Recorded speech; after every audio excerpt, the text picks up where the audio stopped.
أنا بشرى العقيلي، ناشطة مدنية، رئيس منظمة ميزان المرأة تمكين المرأة وشباب، ورئيس وكالة الميزان الأخبارية. أعمل على قضايا المرأة والشباب. من 2005 جيت للعمل المجتمعي.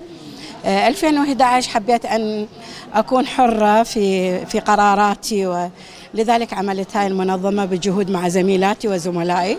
وضعنا نظام داخلي خاص مع الشباب اللي موجودين، وطلعنا بمنظمة سجلت بال2011، ولا زلنا نعمل على هذا الموضوع، يعني نمكن الشباب والمرأة في محافظتنا، في كل المحافظات.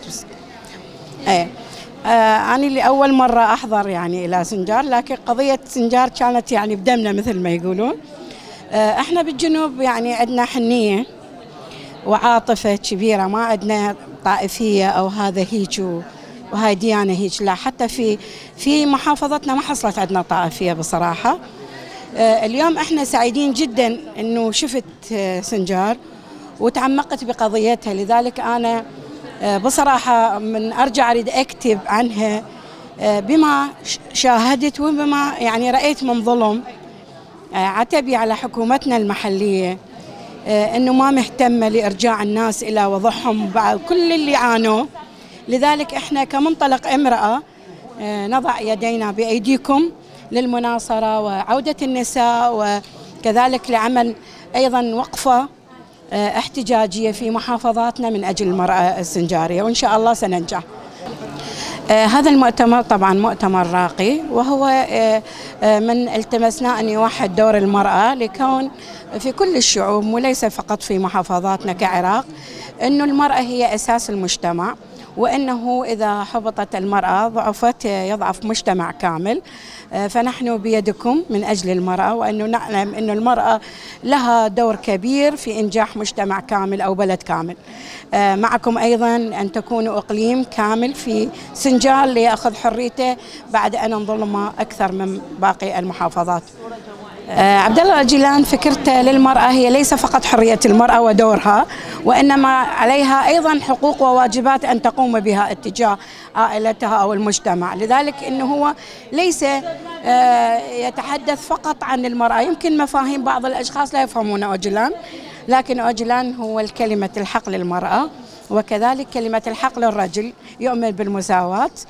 فنحن أيضا بدورنا نتمنى أن يكون للمرأة دور كبير وتأخذ كل حقوقها، كانت سواء المرأة البرلمانية ليس يعني واجهة، وإنما كسيدة تنطق وتتحدث وتأخذ حقوق السيدات كافة. أنا أول ما شاهدت يعني بكل بيوت اللي سكناها أن توجد صورة للسيد أوجلان. السيد أوجلان أنا يعني من عاشقين السيد أوجلان طبعا، وشارحتها لبناتي، والبارحة كان نقاش مع سيدات من السليمانية، لقوا بناتي يحملون يعني فكر واسع عن السيد أوجلان، ونتمنى له الحرية أيضا، ونتمنى أن يفهموا فكرته أنه ليس معارض، وإنما هو فكر يوضح فكرة الشعب الديمقراطي والمرأة. احنا جينا من الجنوب لنساند اخواننا هنا في سنجار، وخصوصا المرأة. نحن مساندين لقضية المرأة، لذلك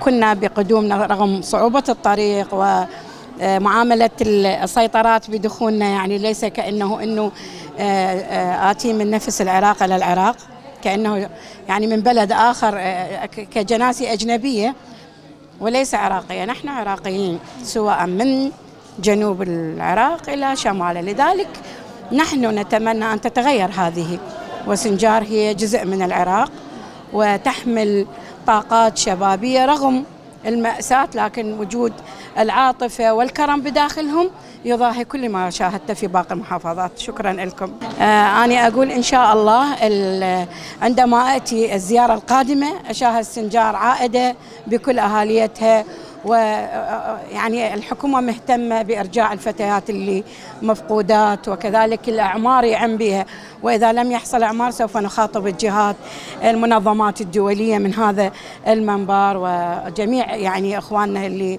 لديهم أن يكون هذا، حتى وإن كنا كسيدات أن نأتي ونعمل بأيدينا، نعمل معهم سنجار. نعود سنجار. شكرا لكم حبيبتي. سميرة عابد هرمز قسيونان، سكرتيرة رابطة المرأة العراقية فرع القوش. أول مرة أول شيء أحب أبارك المؤتمر الذي يقيم هذا اليوم في هذه القاعة، وأتمنى له النجاح والتواصل لنيل الحقوق والواجبات والمساواة، كل شيء يعني ما يخص فرد العراقي وبالذات المرأة العراقية. المرأة هي مضطهدة، المرأة هي اللي تدفع الثمن، المرأة هي اللي تفتتت عائلتها، المرأة هي اللي دفعت أغلى الأثمان ودفعت أكبادها لمحرقة الحروب. فأتمنى أن يكون للمرأة دور مميز بعيدة عن التمييز، بعيدة عن التفرقة، بحيث تكون هي همنا مشاركة في عملية صنع القرار وفي عملية رسم سياسة البلد. وأتمنى بمناسبة قدوم الثامن من آذار يوم المرأة العالمي أحب أن أبارك جميع نساء العالم عامة والعراقيات خاصة بهذا اليوم الأغار بمناسبة يوم المرأة العالمي. أتمنى بهذا اليوم أن تنال المرأة جميع حقوقها وأن تكون لها دور ريادي وتكون قائدة في كل المجالات. حول الإدارة الذاتية، كانت حول الإدارة الذاتية وكذلك حول الحقوق المشروعة. أتمنى للشعب الإيزيدي أن ينال حقوقه بعد الإبادة التي حصلت له في عام 2014 وتكون من أولويات ورقة عمل المطروحة للبرلمان، سواء للبرلمان أو تشريعية وتنفيذية، تشريعية تنفيذية وقضائية، أن يكون أن يكون في يعني محمل الحد، يعني محمل الجد في تمسك قضية الشعب اليزيدي. أولاً أتمنى الحرية لعبد الله أجلان، وعبد الله أجلان يعني أنا بصراحة مؤمنة بأفكاره التقدمية ويعني ومنظمته يعني اللي تدافع عن حقوق الإنسان، وأني يعني من المؤيدين لفكرة عبد الله أجلان لنيل الحقوق وطرد العدو وكسر جماح المعتدين على أي مكون، خاصة إذا مكون مسيحي، إذا مكون يزيدي. هذول أصلاء صار لهم آلاف السنين، هم منبع الأصل هنا خاصة بالعراق. ما عندي أي شيء يعني، بس يعني أنا جيت من القوش لحد الآن تلبية للدعوة اللي موجهة إلي لحضور المؤتمر، وأتمنى أن يطلع المؤتمر بقرارات ناجحة صائبة تخدم الأمة الإيزيدية. وشكرا.